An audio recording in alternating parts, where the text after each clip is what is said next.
Hey Sky Girls, welcome back to another season of Real Talk. I'm Tatiana and I'll be one of your hosts. And of course we have two new but familiar faces here on Real Talk, and I'll let them introduce themselves. Hi, I'm Abigail and I'm super excited to be here. It's really been a while. And I'm Tandose and I'm also very excited to be here, especially because we've got a great question today, which is how do I set healthy boundaries in my relationship? So let's see what the Sky Girls have to say about this topic. You can set boundaries in your relationship by discussing with your partner what you want and what you don't want. Basically, it's not even that hard. Like, setting boundaries is just basic communication. And if that person doesn't respect your boundaries, then there shouldn't be a relationship in the first place.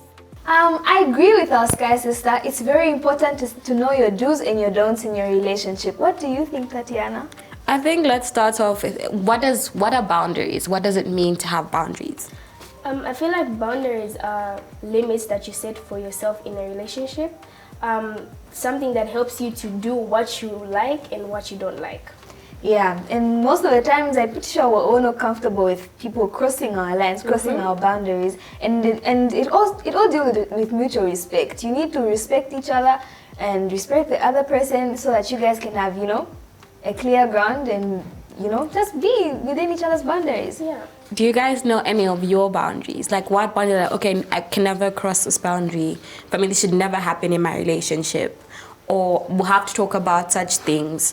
Because I know when people enter relationships, they're like, you know what, I need to make sure that this is there and this is there and this is not there.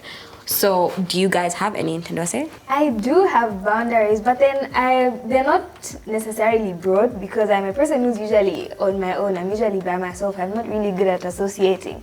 So I find myself, it's more on a personal basis. So I try my best to not cross my own boundaries. Yeah. And even when I do go out, I make sure I'm not crossing other people's boundaries. Certain people will say, okay, you can't talk to them in a specific way. You can't disrespect them. You can't say stuff about them. You can't, make fun of them. And those are people's boundaries that I don't like to cross, and I don't like people crossing when it comes to me. And even when it comes to myself, I'm always encouraging myself, okay, yeah, this ray of sunshine, I don't allow myself to be sad. I don't like dwelling on negativity, and those are certain boundaries I don't cross for myself. What about you, Abby? I feel like there's only one specific boundary that I wouldn't like anyone to cross, which is telling me to change something about my body.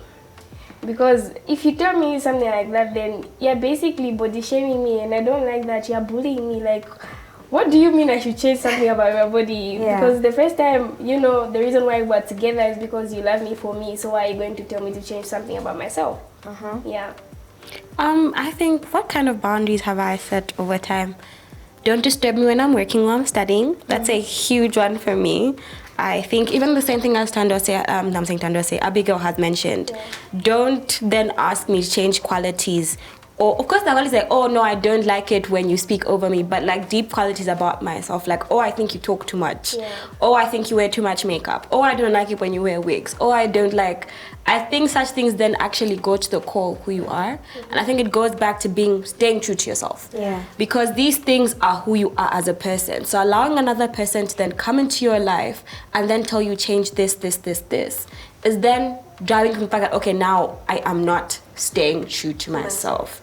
Yeah. But we also know that also in friendships, there's also boundaries, and we always have boundaries. But one thing that I have learned is that there's some boundaries that you have to explain to people. Because like Tandose said, like, she likes to be alone, which you have to explain to other people. Yeah. But what other things do you think are important about boundaries? Why do we need these boundaries? I feel like we need these boundaries so that people can understand what we like, people can know who we are, because a person can't know who you are if you don't tell them, right? How do you expect me to know that Tanita loves pink when she doesn't say it? So that also goes to always communicating. Yeah. Because you can't just dream from the blues that no, this one doesn't like this, because you have to say it.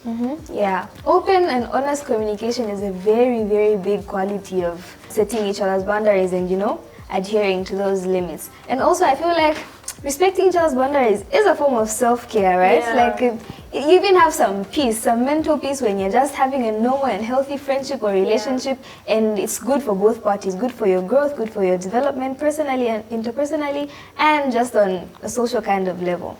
Yeah. But sometimes you also need to exercise flexibility. I think previously I was telling Tando say that I know some things to someone may believe, oh, this comes naturally to everyone. But because you're raised differently and you have different influences around you, you have to explain certain things. But let's say, Tando, say how you say you always want to be with yourself, and if you're dating someone, you're going to have to be like, okay, you know what? I'm going to have to then make an effort and loosen up in this area. So I think flexibility is a very key thing. If you like, even me who says, oh, my study time should not be disturbed, then I should make sure I pick, okay, at this time, I'll study so that I can do this at another time. Instead of saying, oh no, when you want to see me, I'm studying all the time. I think it's then creating flexibility in your boundaries, but there are certain boundaries that you should never be flexible with. Like Abigail said, you can't then allow someone to predict how you should look, what you should wear. I don't think it's always about being flexible with all your boundaries. There are only certain ones that can be like, okay, maybe here we should try and make something work and have compromise. It's okay to compromise sometimes, but then don't over-compromise, especially if it's heading into a negative direction. Compromise on certain things that you know will be best for that relationship and that friendship. So you should always take care of yourself, and self-care in a relationship isn't being selfish.